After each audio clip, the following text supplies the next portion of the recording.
Hello! Me and John sitting here enjoying her album To the Limit. And this is... I'm going to, sorry, John. This is one of many albums that I was given a couple of days ago when I visited my aunt up in northern Sweden, and these records have belonged to a man who's not longer alive, a man who really enjoyed vinyl records and had quite good taste in music.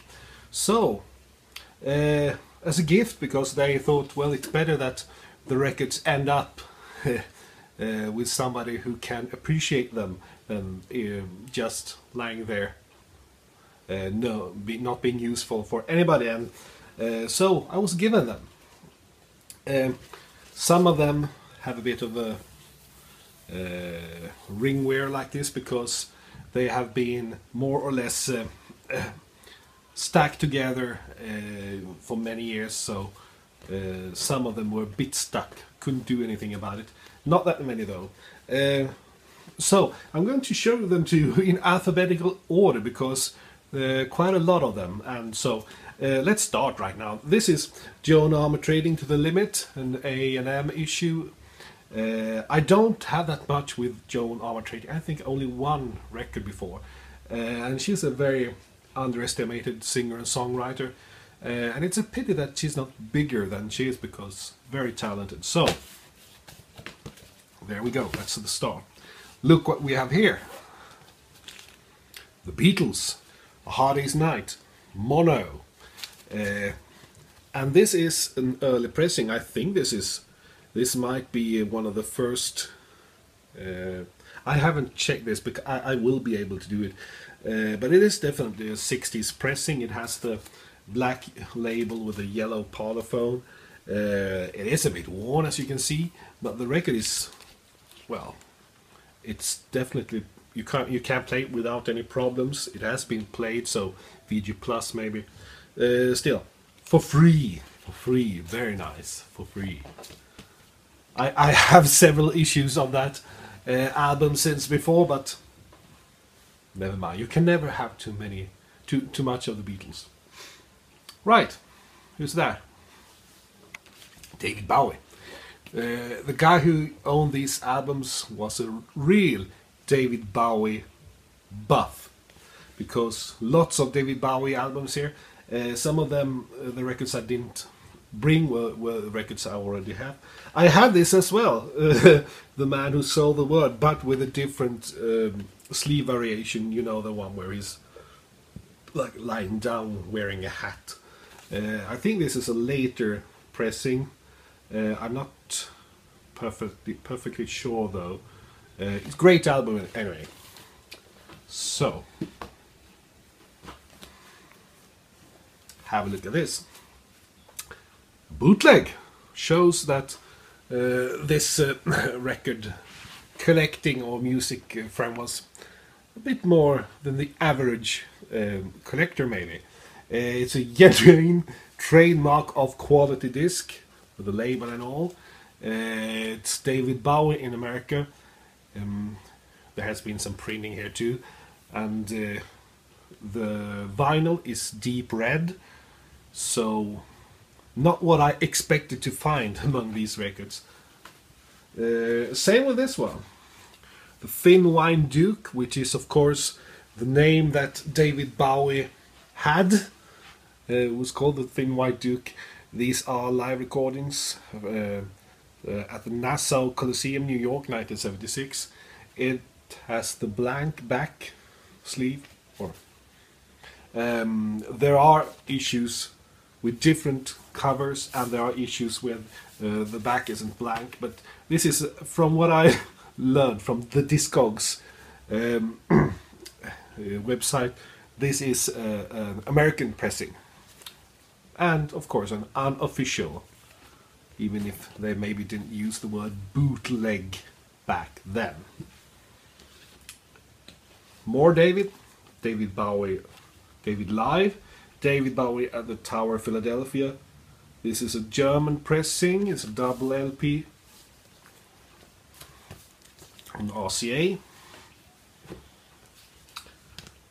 Another the live album, I think. David Bowie, Stage, double album. As you can see, it's in perfect condition. When I open it, it sounds like when you open the fold-out sleeve of a record the first time. You heard that? So, imagine, I was given these free. For free.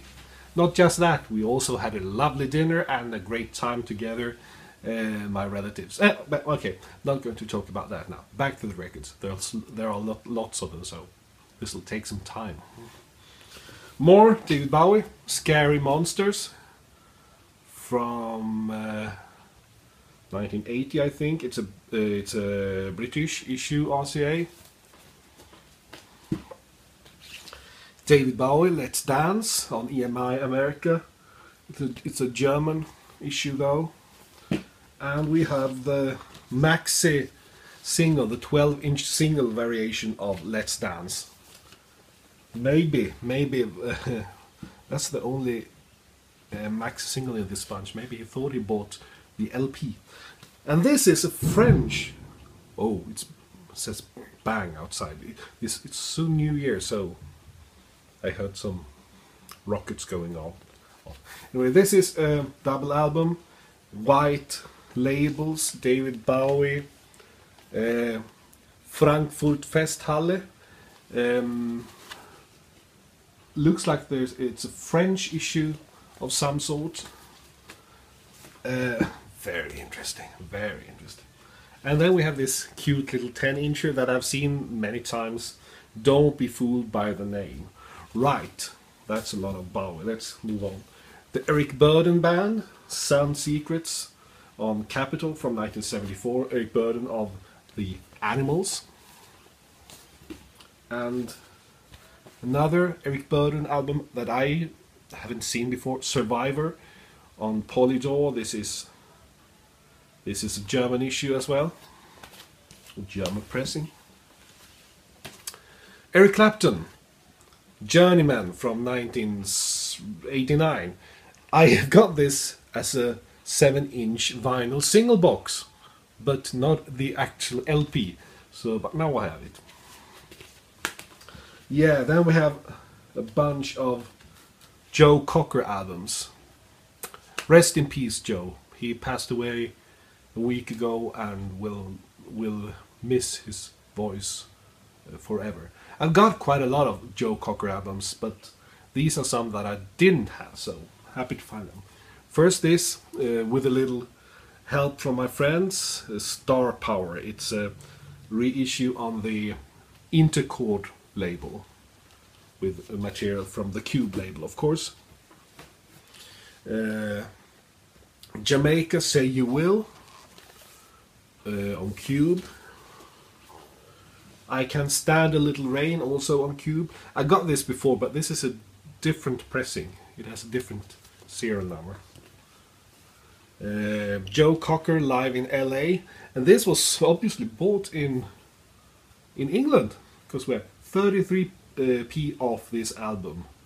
Normal selling price $3.35, your price $3.02. So that's quite fun. And Sheffield Steel. We have a Creedence Clearwater Revival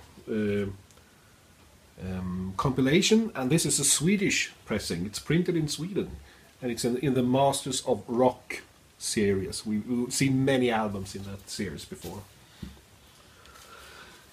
Deep Purple, Burn, in excellent condition, almost mint condition. And I thought when I saw it, do I have it or what? Because I couldn't remember. I didn't think I had it, because I've got quite a few Deep Purples. I should have this, but I thought, do I have it or don't I have it? Well, as a matter of fact, I didn't have it, but now I do, and it's great to find this free. It's such a remarkable. All right, over to the Doors. I haven't got that much with the Doors either, so my collection has been, well, been made a bit richer when it comes to that aspect. First, their first album, The Doors. This is pressing with the Electra Butterfly label, so it's from the early 70s probably. Then this is very nice and interesting. The Best of the Doors. It's a quadradisc, so it's a 4-channel album. American pressing. I've never seen this. I've never seen this compilation before at all. Although I'm not an expert on the Doors, I have to say that.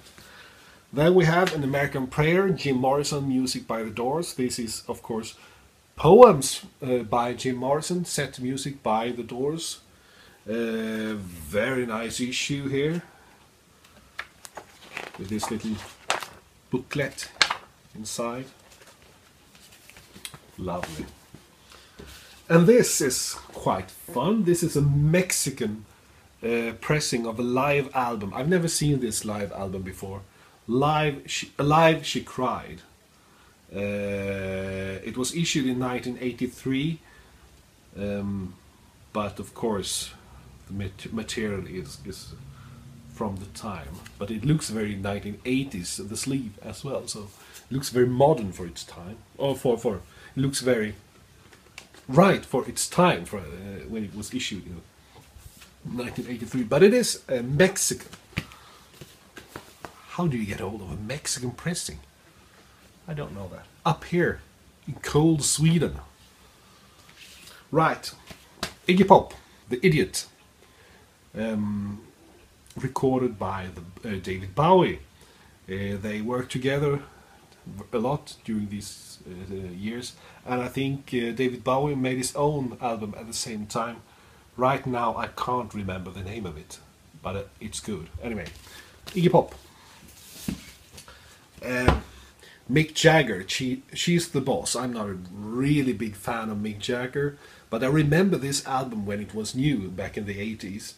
And since it was for free. Thank you. Yes, please. Here's another one that has a bit of ring wear due to the storage. David Johansen, Here Comes the Night. David Johansen of New York Dolls fame, of course. Also later more known as Buster Poindexter. And when I found this album I thought, oh yeah, Buster Poindexter is dead now, isn't he? And then I checked the interweb. No, he's not. I think he's still performing even. So I wonder who I might have thought about. Because, well, maybe the rest of the New York Dolls are more or less dead, aren't they? Yeah, Janis Joplin in concert from 1972, but the material is of course from 1968 to 1970. I have the other Janis Joplin albums, but have never bothered getting this one for some strange reason. But now, of course, when I was given it, thank you. Yes, please. Oh yes, well, I'm not really that much into musicals, but this is a good one. Jesus Christ Superstar. And of course I know people very close to me who really love this. This is it's a Canadian pressing on Decca, but it is I think it is the original English recording with Murray Head and Ian Gillan and so forth. So on, 2 albums and libretto. The box is a bit beaten up, but the inside's fine. Right. The Golden Hour of the Kinks, Volume 2. Golden Hour made loads of these albums with material when quite narrow pressings, because they had to get as much onto one side as possible. So probably not. I haven't listened to this yet, but it's probably not the best sound quality from that. But still, it's the Kings, and it's for free. Then this one, Nils Lofgren, was a bit of a surprise to find. Great rock singer, late 70s here. I think it's his third album or something like that. I haven't got any Nils Lofgren albums before, but I think it's good. Right. Together with the Beatles album, this is the oldest one. It's from 1964. The Voice of Africa. RCA, Dyna Groove. It is a British issue with material from recorded in New York in 1964, and in good condition. It's not in excellent, but this is in good conditions. Or when we say good condition, we often mean something that you can't even listen to. No, it's VG++. VG+. All right. Then we have some Lou Reed material, and the first album is this compilation album on the German MIDI label, The Velvet Underground Loaded, featuring Lou Reed. Then we have another bootleg, Live in Stockholm, 1974, and this is obviously one of two records. They were issued in a more expensive format as well. So, but anyway, this is. I've heard some people on Facebook who know more about this stuff than I do told me that it was Swedish radio that recorded, or at least rigged the equipment to be able to record it. And but this record wasn't supposed to come out, but it did. And many who I know have it and have spoken very warmly about it. Right, let's hurry on now. Two more Lou Reed, Street Hassle and Growing Up in Public. And then really great Rolling Stones compilation album, 30 Greatest Hits on the ABKCO label. Two albums with the most famous hits from the 1960s. The live album Love You Live, double album. An early Rod Stewart, Smiler from 1974. And finally, with the Swedish singer Rolf Wikström and his band Hjärtslag, Jävla Måndag, Bloody Monday. So, I got all these for free. Thank you, my dear wonderful relatives. Thank you for that. And records that I found in the small village of Ängesbyn. And this video is dedicated to Ängesbyn and its beautiful surroundings, inhabitants, and my dear relatives who I love very much. Thank you, and Happy New Year.